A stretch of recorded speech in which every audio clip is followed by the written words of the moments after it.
What's going on, guys? Bengal again here, coming back at you with another video. Today, we're going to be talking about the Deshaun Watson trade rumors. Of course, this is not a Deshaun Watson traded video. If that does happen, we'll have a video on the channel. So make sure you're subscribed so you don't miss out on that video. The support on the channel has been immense lately, as it felt like we just hit 250K, and now I'm staring at 265K in the rearview mirror. We're approaching 300K super quickly, and that's all thanks to you guys. So I appreciate you guys a ton. And let's talk about what would be the biggest trade in the NFL over the past decade, easily.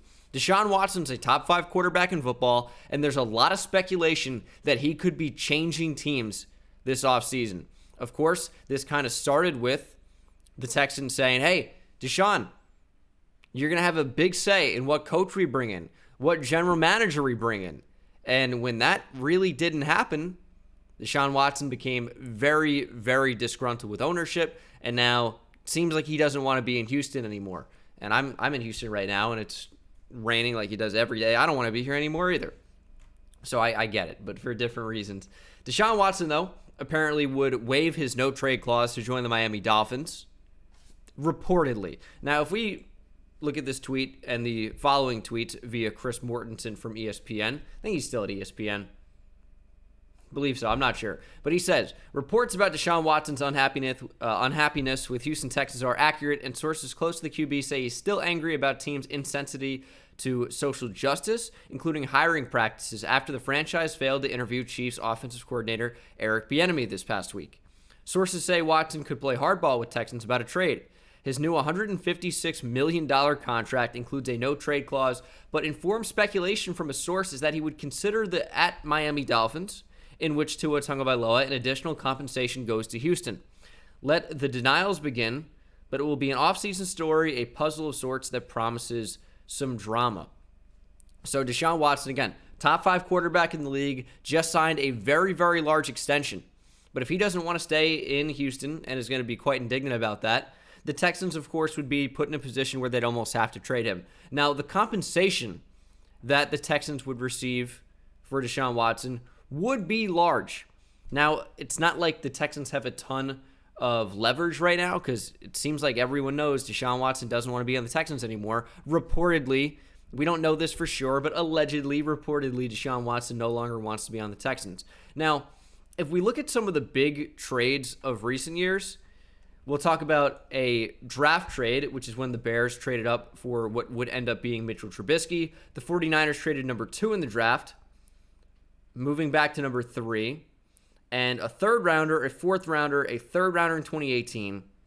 And San Fran would pick up Solomon Thomas, and Chicago went with Mitch Trubisky. So a lot of things on the move in that particular trade. We look at the Jalen Ramsey trade. Jalen Ramsey would go from the Jags to the Rams in exchange for 2 first-round picks and a 4th rounder in 2021. So this is a cornerback, right?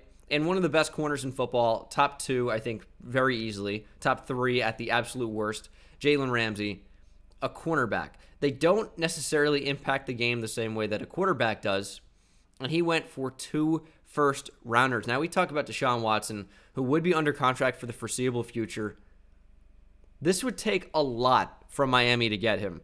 Now, if we want to call Tua Tagovailoa a first-rounder, as he is, picked inside the top 5 last year, if he goes back to Houston, which you'd almost think would have to be a part of that deal, the Texans get a first-round pick in Tua Tagovailoa. They would also probably get number 3 overall in the draft, which is the Texans' former draft pick that they would be getting back. I think that would almost for sure happen. I think there's probably another first-round pick involved as well, either this year or next year, and there's probably more picks as well. Now, would that be another first-rounder? I doubt it. Probably would be at least a 2 or a 3, though. So, all in all, if you consider that Tua Tagovailoa is a first-round pick from just a year ago, and if the Texans like him as maybe the potential future of their franchise, you would have a first-rounder in Tua, a first-rounder number 3 overall, a first-rounder at maybe number 18 overall, so 3 first-round picks, maybe something next year. There would be a lot going back to Houston, and I think you'd have to say that this is going to be at least and probably 3 first-round picks. I don't really see any other way around that. And the Dolphins are the exact perfect team in a perfect situation because they have multiple first-round picks, thankfully, ironically, due to the Houston Texans. So I would say almost certainly if this trade were to happen, it's going to be 3 first-round picks in one way, shape, or form. Now, maybe the Texans don't even want Tua if this were to happen, but I would be shocked by that. The Texans just really don't have a ton of leverage right now. I think that's the biggest thing.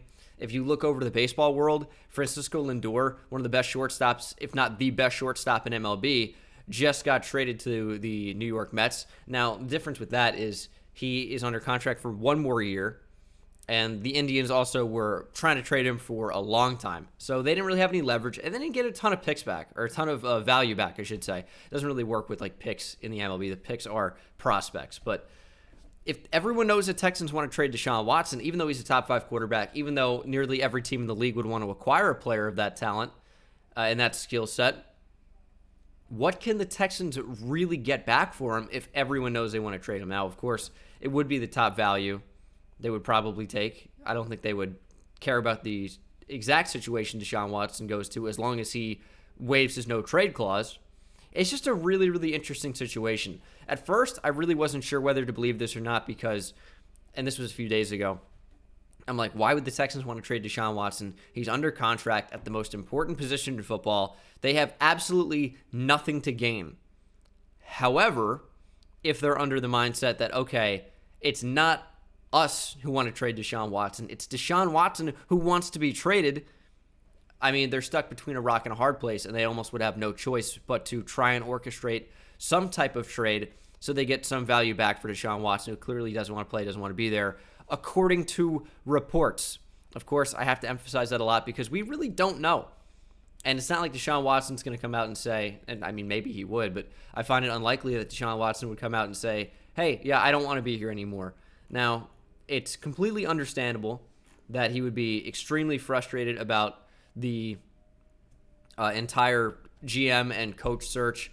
As you can see from this tweet from Adam Schefter, that Louis Riddick or Omar Khan was potentially in line for the new GM job, but they went with Nick Caserio. They went with the Patriots connection. They seem to like to do that a lot. And a lot of the guys in the Belichick system, in the coaching tree and in the front office, like Nick Caserio haven't exactly worked out at the next level when leaving New England. I think currently Flores in Miami is the exception to the rule there, and there are some other instances as well. But, you know, it just seems like this was not something Deshaun Watson wanted to have happen. And even though when you're ownership, you're trying to pick a GM that is going to make your team better, regardless of what a player on the team might think, you do have to realize that Deshaun Watson is your franchise guy. He is your superstar quarterback, and he is the future of your franchise. And you have to at least weigh his opinion somewhat. And I think it makes it even worse that the Texans ownership, Cal McNair, is currently running things, I think, after the passing of his father, if I recall, said, hey, Deshaun, we are going to have you play a large role in finding the new GM and finding the new coach of this team. We want somebody that you're comfortable with and someone that you align with. And that just didn't happen. So ownership lied to Deshaun Watson. I feel like he feels betrayed, and it's not a situation that he thinks he can trust going forward, which is, in my opinion, completely understandable. I think you probably don't say, hey, Deshaun, you're going to play a large role in finding the next GM and coach, and we want you to be very comfortable with them. I think maybe you don't even say that at all. But the fact that you say that and then you go back on your word, you don't even interview some of the top candidates that Deshaun Watson was interested in, and they're not bad candidates, right? Like, Eric Bieniemy wasn't even interviewed when he is an offensive mastermind for the Chiefs. I think Andy Reid plays a large role in that as well, but Bieniemy's been incredible, and the Texans didn't even interview him. It's just kind of mind-boggling to me because so many different teams would like a shot at Deshaun Watson. So many different head coaches would like an opportunity to have Deshaun Watson on their team, and yet it seems like it wasn't even going to be an option for Bieniemy. So the Texans are in a really, really tough spot. Their best players are aging. You look at Deshaun Watson potentially not wanting to be there. J.J. Watt aging. Will Fuller could be headed into free agency within the next couple of years, right? I mean, it's just, who do they really have that's any good right now? Who is safe under contract and is not aging and potentially regressing like maybe J.J. Watt is at this point in his career? It's Deshaun Watson, and that's kind of the end of the list. I'm being a little bit harsh there. There are like some bright pieces. I like Justin Reed. Like, don't get me wrong. There are some good players in there. It just seems like it's mind-boggling what Texans ownership is doing right now. So, will Deshaun Watson be traded? I don't know, man. It's a lot. It's a lot to offer if the Dolphins would do it. I think they're the team in the best scenario in order to trade for Deshaun Watson based on their trade pieces with all the picks that they have. But I don't know, man. I think it's a lot to move, and I think it probably won't happen, but it sure would be a lot of fun if it did. Anytime a big player is on the move, I think it makes it super, super fun, super exciting. But that's going to do it for the video, guys. Let me know what you think down in the comment section below. I know this was kind of a rambly video, but this is just so wild. I think we reviewed some of the potential targets or trade landing spots like the Dolphins. There are other teams that would definitely want a shot at Deshaun Watson, any quarterback needy team, but do they have the draft capital to acquire him? That's the question, and answers probably will be coming between now and draft night on the 24th, something like that, of April. So thank you guys for watching the video. Hope you enjoyed, and I'll see you in the next one. Subscribe if you're not subscribed already. Take it easy.